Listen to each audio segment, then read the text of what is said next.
जाओ।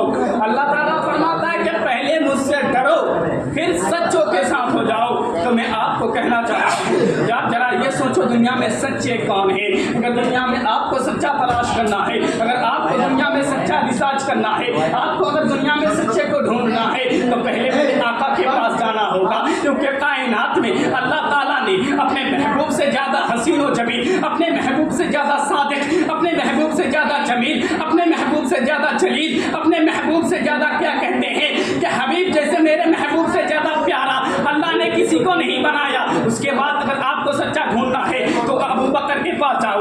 अबू बकर अगर सच्चे मिले तो फिर उमर के पास आओ। उमर के पास से जब आओगे तो उस्मान के पास चले जाना, उस्मान को सच्चे पाओगे। उस्मान के पास से फिर अली के पास चला जाना, अली को भी तुम सच्चे पाओगे। और अली के पास से हजरत हसन के पास चला जाना, हजरत हसन को भी तुम सच्चे में से पाओगे। हजरत हसन के बाद हजरत हुसैन के पास आ जाना।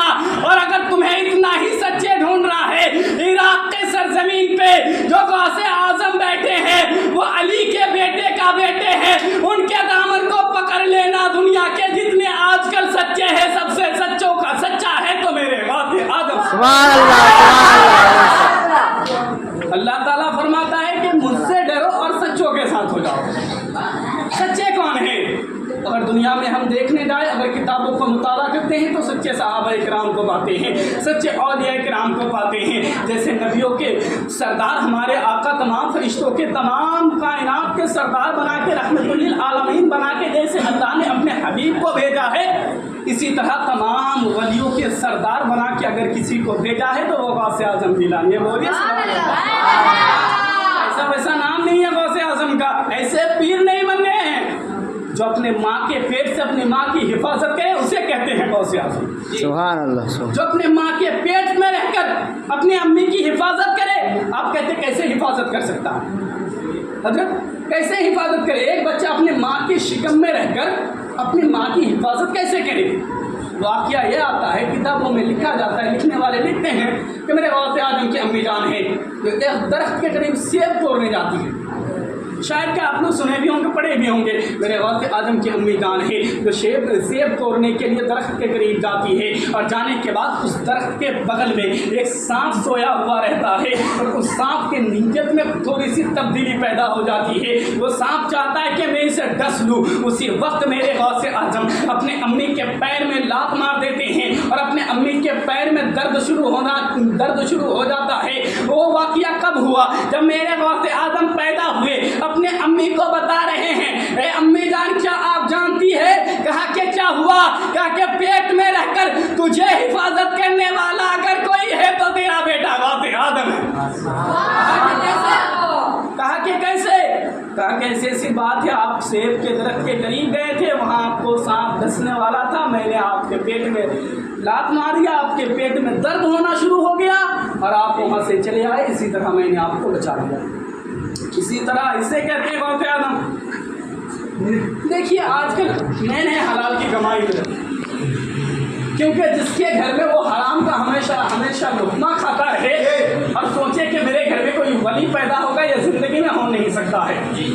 क्योंकि जब बाप परहेजगार होता है, माँ परहेजगार होती है, बाप अल्लाह वाला होता है, माँ अल्लाह वाली होती है, तब जाके कहीं गौसे आजम जैसा बेटा पैदा होता है।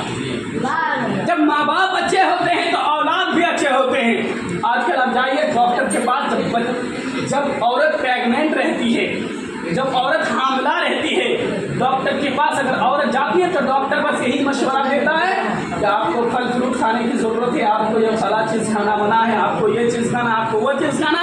मैं कहता हूँ डॉक्टर क्या बात है, आखिर वजह क्या है, रीज़न क्या है? तू इसे ये खाने के लिए मना कर रहा है, ये खाने के लिए कह रहा, वजह क्या है? तो डॉक्टर कहता है अगर ये फल फ्रूट खाएगा तो पेट में जो इसका बच्चा है उसको जाके पहुंचेगा, ये बच्चा पेट में सही और सलामत रहेगा। तो मैं कहना चाहता हूँ अगर दुनिया की नेमत फल फ्रूट को अगर कोई औरत खाए हामला के वक्त तो उस बच्चे के ऊपर असर पड़े, और वो माँ अगर दिन ब दिन बैठ के सीरियल देखे और टीवी में लगे रहे और फालतू बातचीत करे, क्या उस बच्चे जो पेट में है उसके अंदर असर नहीं होगा? बिल्कुल असर होगा।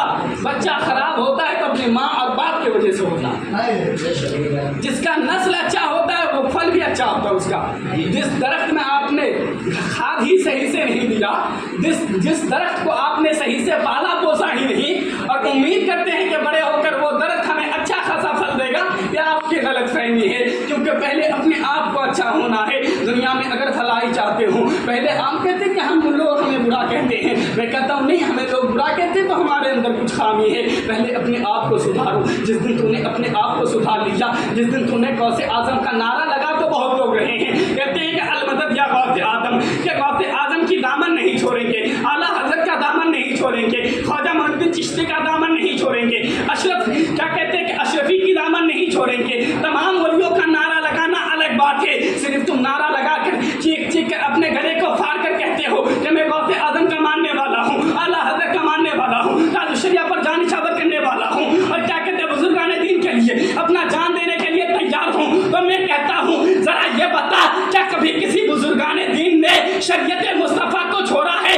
क्या कभी किसी बुजुर्गाने दीन ने फराइज चीज को छोड़ा है? क्या कभी बुजुर्गाने दीन ने, क्या कभी किसी बुजुर्गाने दीन ने नबी के फरमान को छोड़ा है?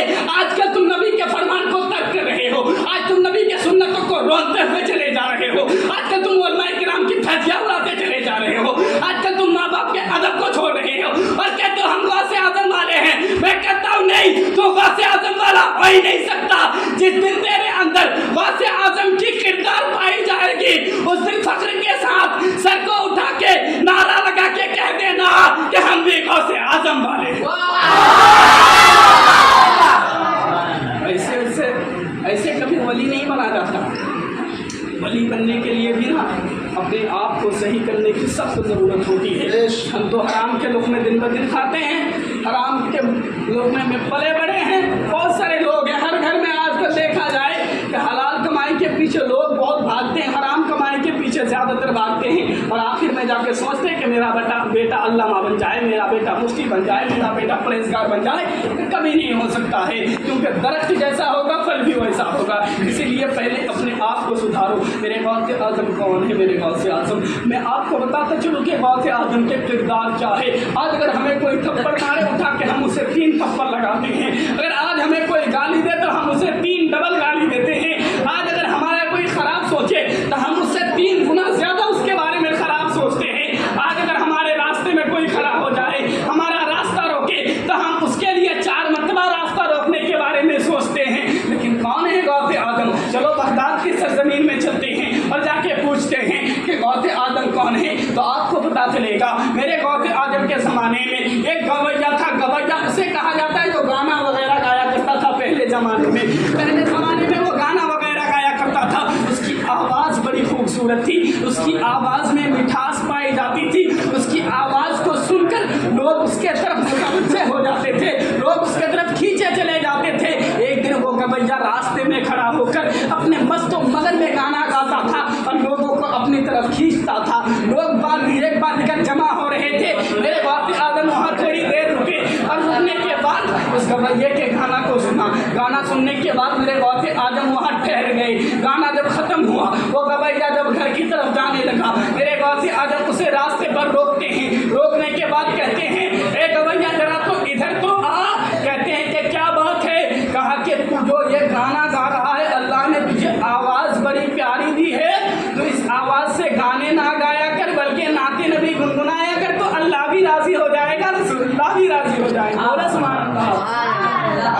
इस आवाज़ से गाना ना गाया कर, इससे अल्लाह भी नाराज़ होता है, रसूलुल्लाह भी नाराज़ होते हैं। वो गवैया कहने लगा कि ये देखो गौसे आजम तो मुझसे जलने लगे हैं, मेरी कमाई गौसे आजम को बर्दाश्त नहीं होती है। ये अब्दुल कादिर मेरी कमाई से जलते हैं, मेरे गौसे आजम वहाँ से चले जाते हैं। लेकिन जरा ये सोचो, जवानी तुम्हारे पास कितने दिन की है, तुम्हारी ये आवाज़ कितने दिन की है। जब वो शख्स बूढ़ा होने लगा, लोग उसे दूर भगाने लगे। कोई अब दावत नहीं दे रहा था उसे, कोई अब गाना गाने के लिए नहीं बुला रहा था। वो धीरे धीरे बीमार पड़ने लगा, कपड़े से बदबू आने लगा, बदन से बदबू आने लगा। घर वाले भी घर से भगा दिए। गुस्से से जाके कब्रिस्तान में जाके बैठ गया और कहने लगा, अगर मर जाऊंगा तो ही दफन हो जाऊंगा, कोई मुझे दफन करने भी शायद ना आए। उसी रास्ते से मेरे गौसे आजम की गुजर होती है। मेरे गौसे आजम जाते हैं और देखते हैं कि वही गवैया है जो बूढ़ा होने के बाद कब्रिस्तान में चटाई लेकर बैठा है और कह रहा है कि मर जाऊंगा तो यही दफन हो जाऊंगा, शायद मुझे कोई दफन करने ना आए।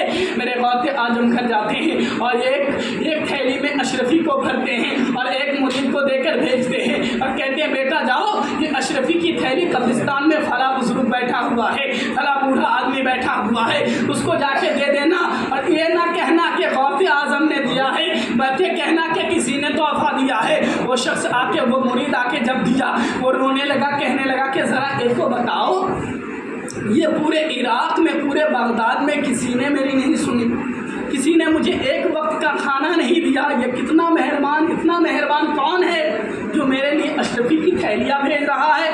کہنے لگے کہ مجھے معلوم نہیں ہے۔ وہ بوڑھا دھیرے دھیرے غوث اعظم کے مرید کے ساتھ اپنے غوث اعظم کے گھر میں جاتے ہیں اور جا کے غوث اعظم کے قدموں میں گر جاتے ہیں اور کہتے ہیں حضرت مجھے معاف کر دیجئے، میں نے اس وقت آپ نے کہا تھا کہ اگر تو کلمہ پڑھ لے ابھی بھی وقت ہے، گانا چھوڑ دے، میں نے نہیں سنا تھا کہ ابھی میں کلمہ پڑھوں گا تو کیا میرا خدا مجھے معاف کر دے گا؟ تو غوث اعظم کہتے ہیں کلمہ پڑھنا تیرا کام ہے اور تجھ کو جنتی بنا دینا غوث اعظم کا کام ہے۔